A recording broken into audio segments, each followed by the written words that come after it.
Kevin Strickland, 43 years lost to a crime. He didn't commit. Kevin Strickland's name is etched into one of the most tragic chapters of America's justice system. Wrongfully convicted at just 18 years old, he would spend 43 years in prison for a crime he had no part in, making his case one of the longest wrongful imprisonments in U.S. history. In 1979, Strickland was sentenced to life in prison without the possibility of parole for 50 years after being convicted of a triple murder in Kansas City, Missouri. The state's case hinged almost entirely on the testimony of a single eyewitness who later admitted she had been pressured into identifying him. No physical evidence linked Strickland to the crime. Still, the conviction stood, and with it, his freedom was taken.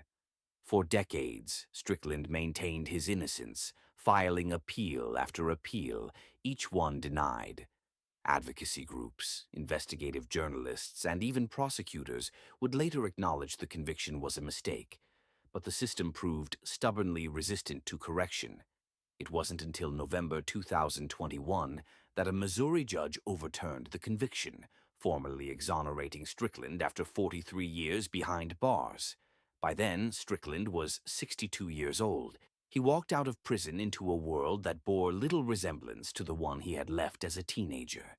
He had never used a smartphone, never logged onto the internet, and had missed decades of life's milestones.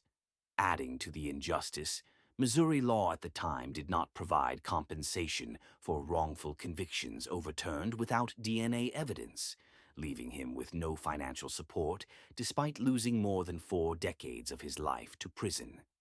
Strickland's ordeal has since become a symbol of the urgent need for reform. His story highlights both the devastating consequences of wrongful convictions and the gaps in compensation laws meant to help exonerees rebuild their lives. Today, his case stands as a rallying cry for justice system accountability and a reminder of the human cost when the system gets it wrong.